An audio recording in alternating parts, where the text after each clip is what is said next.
Sveiki, mėly klausytojai, jūs ir vėl turite šią nuostabią progą pasigrožėti laidos Bitino ir Guro arba atvirkščiai vakaronės.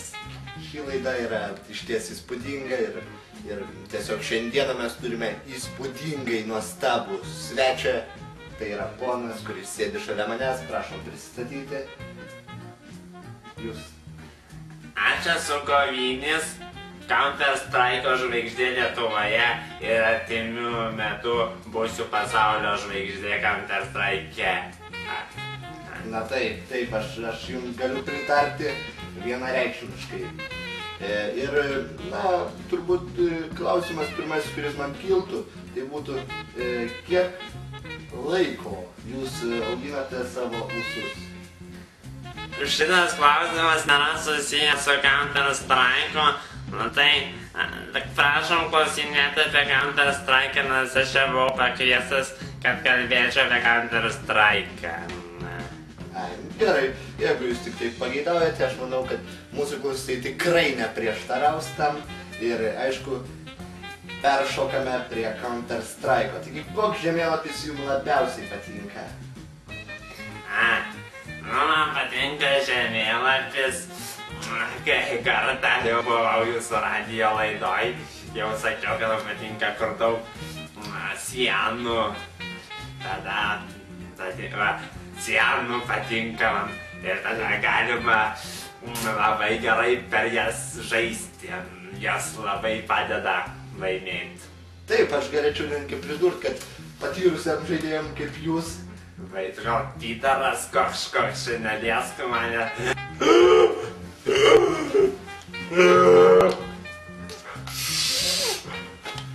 Normaliai. Na, aišku, dėžės profesionalam kaip jūs turėt tikrai padėti. Kaip jūs manote, taip? Dėžės. Aš gerai žaidžiu Counter-Strike'ą, nes man labai, kaip jau sakiau, pavyksta atspėti, už kurios sienos ar dėžės yra priešininkas. Taip, aišku, kaip jūs. Ir aišku, jeigu mano šaunamas ginklas, aš taip vadinu, yra per sieną šaunantis, tai tada aš galiu visus nušauti. Aš pasidėsiu pliusiuką ir jūs, aišku, mūsų svečių lentelė kyla tai pirmąją vietą tarp įžymybių. Ir mums štai parašė klausimą gerbiamas Dzūkas. Ir jis, čia iš anonimas, ir jis mūsų klausė... Aš jau galvojau, tas šalio batas. Jis jūsų klausė, kiek jau metų jūs žaidžiate šią šaudyklę pirmojo asmens, kad sugebate taip gerai nuspėti. Aš tai žaidžiu jau šaudyklę gal ilgą metą laiką. Žaidžiu gal jau daugiau nei pusę metų, bet jau turėjau gal 8 klanus aktyv, skillet, online. Ir aš labai gerai žaidžiu, atsisinčiau CS, iškart gerai pradėjau žaisti, nes tiesiog man pavyksta atspėti, kur priešininkai yra, ar kur, žiūri priešininkai, tada aš ten nelendu, nes jaučiu, kad žiūri. Be abejo, šitie dalykai yra. Ir tai labai gerai žaisdavo ir iš mane tų planų išmesdavo, nes sako, tu labai gerai žaidži, eik iš čia. Tai yra konkurencija, ne kitaip. Man pavydėjo visi, kad gerai nušauna visus taip, nes nereikdavo kitiem, manau, tų taip vadinamų fragų. Ir sekantis laiškas, kuris mus pasiekė, tai yra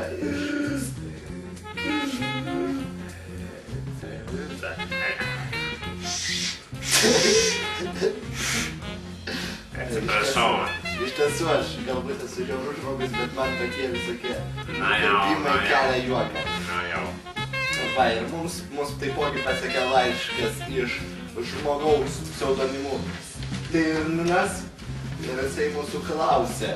Čia jau toks prasideda teiginiu ir jis sako, aš kartą, kai prieš jūs lošiau, labai nusivyliau jumis, nes visą laiką mane nušaudavo per sieną. Ir kaip jis pats sako, tai va, sako, einu rampoje ir jūs jį nušovėte iš ilgo. Ir kaip jūs galėtumėte, na, pateikti ar kažkokį argumentų dėl šito dalyko? Nu, aš kai pradedu žaisti, čia atsimenu šitą atvejį labai gerai, nes tai buvo vienas iš pirmųjų mano gerų nujutimų. Nu ir kai pradedu žaisti, aš iškart jaučiu, kur visi priešininkai bėga. Nu, ir tada aš, nu, tuo metu aš visus iššaudžiu ir liko anas botas arba niubas. Nu ir tada aš bėgau bet nusprendžiau eiti į ilgą, nes jaučiau, kad eisa ir tada nušoviau. Nes ėjo rampą, kaip ir jaučiau, į ają. Taip, aš manau, išsamei atsakėte šitą klausimą. Ačiū. Ne, tai aš čia jau jums dėkingas už šitą. Nieko tokio. Malonu su kultūringu žmogum būti. Ir taipogi klausimas būtų, turbūt jau toks bendro pobūdžio, kokiasgi garso priemonės jūs, imtuvus kažkokius ar dar kažką vartojate, naudojate?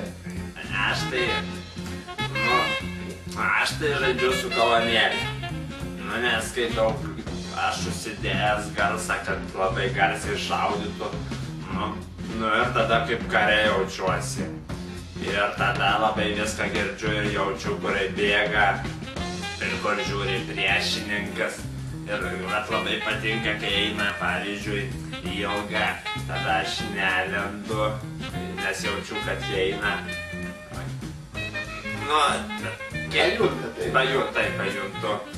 Nu ir tada aš labai išlendu ir nušaunu visus ketšotais. Tokia juokinga pasakojimo kulminacija, galėčiau pridurti. Nu tai aš visada žaidžiu prieš botus, nes visai jos nušaunu. Taip. Lietuvoje tiesiog tas yra lygis, ne jūsų nosiai. Tai yra jūsų nosis, ne jų lygis. Jo. Va. Na ir aš tokį asmeninį klausimą turiu. Kuo jūs užsiemate realiam gyvenime, jeigu pas jūs dar yra laiko skirti jam? Nu, aš kartais... Neskaitant Counter Strike. Nu, aš kartais einu į mokyklą. Nu, dar vaikštau į šitą šokius. Vaikštau baletą. Šokų baletą jau 3 metai. Nu, ir ten tokia buvo, šokė, kur sako, kažkoks cesas yra, tai pradėjau žaisti per ją. Tada sakė, atsisiūs tokią programą, geriau žaisi. Nu, tai kai ir atsisinčiau, iškart geriau žaidžiu. Galbūt galite pasakyti, užduoti mūsų klausytojam ir žiūrovam, kokia tai programa? Niekad nesakysiu, kad tai CDD. Niekada. Aš gal užsirašysiu. Ką? Kad ne. CDD. Gerai. Va, ir aišku, po tokių kalbų turbūt norėtųsi išgirsti kažkokią tai, galbūt patarimą žmonėm, kad jie tiesiog galėtų išmokti iš jūsų kažko naujo, kad galėtų patobulinti savo įgūdžius. Nu, reikia labai laimėti. Nu, kai žaidži reikia, atspėti tiesiog, kur eina ir žinot vietas, kur, šautuvas, kur per sieną šauna, ir žinot, kuriuose vietose peršauna ir kuriuose ne. O galbūt gal žinote, kokių vietų, kur peršauna? Ai, tai aišku žinau, taigi matau. Kur peršauna? Nu, nematau, pasiseka atspėti. Pasiseka, aišku, laimė yra neatskiriama dalis iš šito. Man pasiseka. Jūs sėkmė tikrai lygio, aš galėčiau pasiremdama statistiką, pasižiūrėjęs, kad visuose 5 ESP turnyruose, ESP komanda beveik visuose ir laimėjo, išskyrus vieną, kur laimėjo kažkokią negarsi, tačiau visai šauni komanda Sex Shop. Ai, botai, niubai. Bet